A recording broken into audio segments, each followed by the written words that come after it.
In the quiet suburb of Willow Creek, Virginia, where manicured lawns and white picket fences define the neighborhood, a storm was brewing beneath the surface. 16-year-old Emily Harper thought her biggest challenge at school was keeping up with AP chemistry. She was wrong. When a vice principal's rage led to a pin piercing her neck and a stray bullet later grazed her skull, Emily learned that the greatest battles are fought not with influence, but with courage. Emily was a bright, vivacious teenager with chestnut curls and a smile that lit up rooms. She lived in a modest two-story home with her parents, David and Laura Harper. Unbeknownst to most in Willow Creek, David was the governor of Virginia, a powerful figure who kept his family out of the spotlight to shield them from the pressures of his position. Emily didn't care about politics. She just wanted to be a normal high school junior, hanging out with friends and dreaming of college. Willow Creek High School was a prestigious institution, known for its academic rigor and strict discipline. Emily thrived there, but not everyone made her days easy. Enter Mrs. Evelyn Carter, the vice principal and president of the Willow Creek Homeowners Association. Known as HOA Evelyn among students, she was a stickler for rules, fining residents for unapproved mailbox colors and reprimanding students for minor infractions like untucked shirts. Her sharp tongue and iron grip on authority made her feared but not respected. One crisp October morning, Emily sat in her English class when Mrs. Carter stormed in, her heels clicking ominously on the linoleum floor. "Emily Harper, come with me," she barked, her eyes cold. Confused, Emily followed her to the vice principal's office, a sterile room lined with awards and a heavy oak desk. "Sit, Mrs. Carter commanded.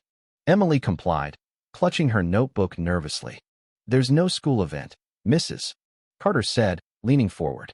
"I've had complaints about you. The janitor saw you skateboarding in the parking lot after hours yesterday." Emily blinked, baffled. "Mrs. Carter, I wasn't here yesterday.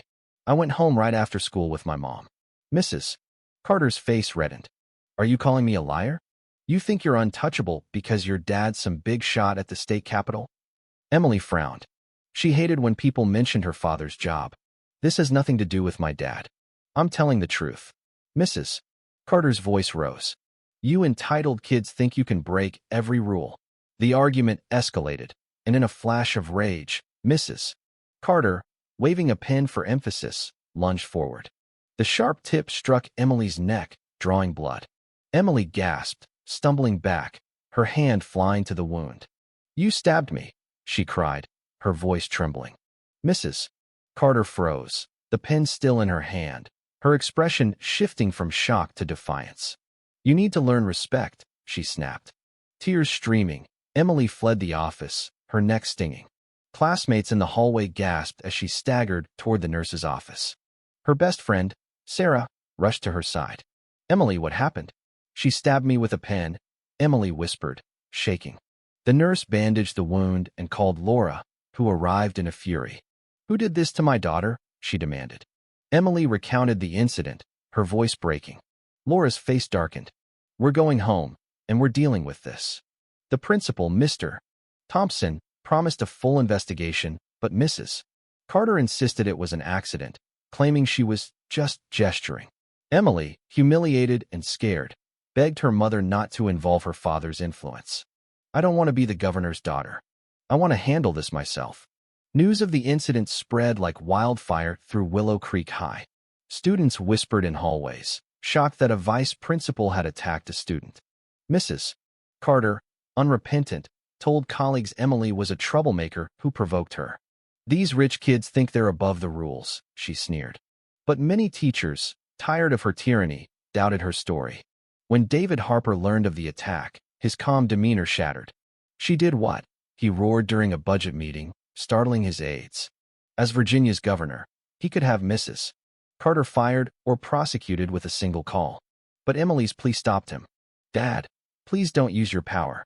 I need to do this my way." Reluctantly, he agreed, moved by her strength. Emily, however, was struggling. Nightmares of Mrs. Carter's angry face and the pen's sting haunted her. She withdrew from friends and stopped joining extracurriculars. Her parents watched helplessly as her spark faded. One night, overhearing them debate whether to intervene, Emily resolved to fight back not with her father's influence, but with her own courage. She began gathering evidence of Mrs. Carter's cruelty. She spoke to classmates like Jake, whose art project was trashed for being sloppy, and Mia, who was suspended for wearing non-regulation earrings. "Why don't we expose her together?" Emily proposed. Though hesitant, her peers agreed, tired of Mrs. Carter's reign.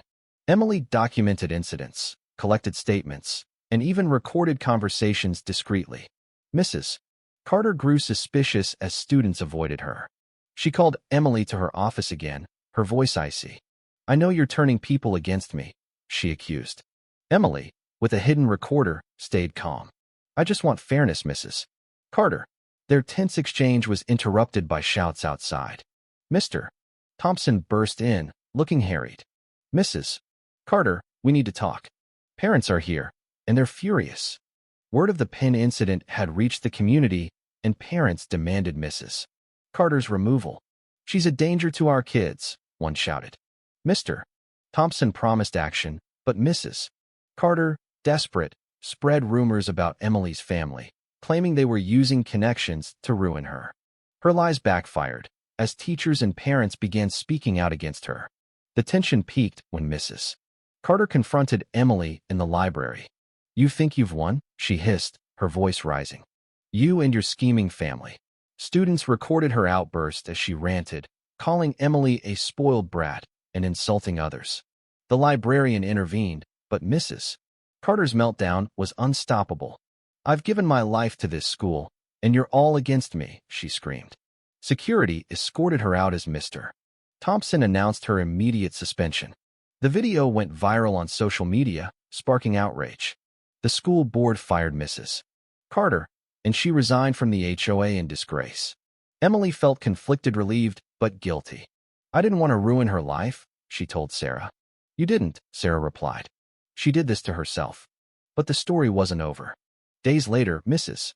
Carter's son, Ethan, a troubled 19-year-old, was reeling from his mother's downfall. Angry and drunk, he toyed with his late father's handgun at home. "That Harper girl ruined us," he slurred to a friend, waving the gun recklessly. His friend tried to intervene, but Ethan, in a drunken haze, pointed the gun out a window. "I should teach her a lesson." The gun fired, the bullet shattering the glass. Across the street, Emily was walking home from Sarah's, trying to reclaim normalcy. A gunshot rang out, and pain seared her head. She collapsed, blood pooling.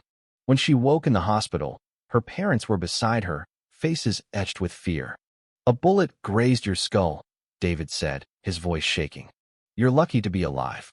The doctor confirmed it was a miracle. The bullet missed her brain by millimeters, but she needed surgery and months of recovery. The police arrested Ethan for reckless endangerment.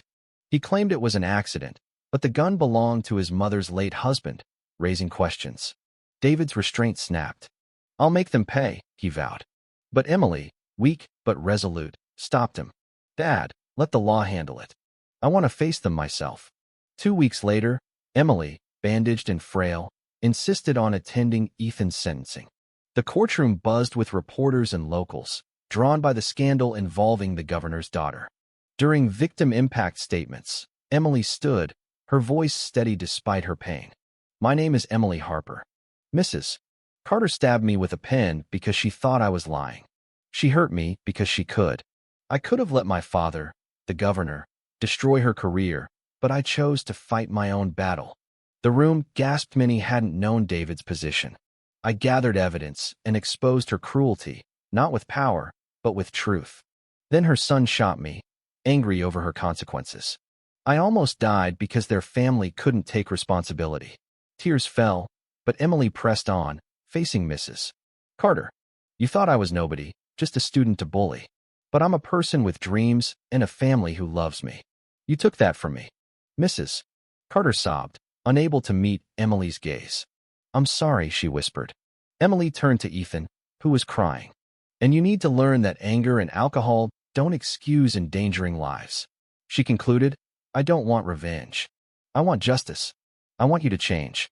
The judge sentenced Ethan to 2 years in prison and ordered Mrs. Carter to pay Emily's medical expenses and attend anger management. As they left, Mrs. Carter approached Emily. "I know you'll never forgive me," she said, broken. Emily replied, "I do forgive you, but forgiveness doesn't erase consequences. I hope you learn." Mrs. Carter left Willow Creek, her reputation shattered. She began volunteering at a youth shelter, seeking redemption. Ethan, after his sentence, advocated for gun safety, speaking at schools about his mistakes. Emily's recovery was grueling, but she emerged stronger.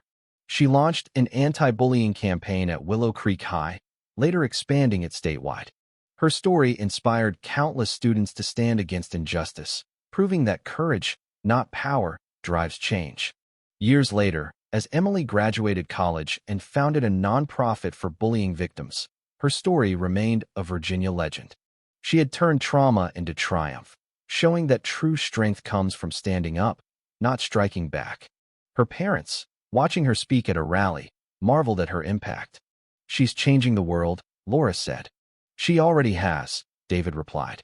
Emily's journey wasn't just about surviving, it was about thriving through resilience, proving that even the smallest voice can spark monumental change when it speaks with courage.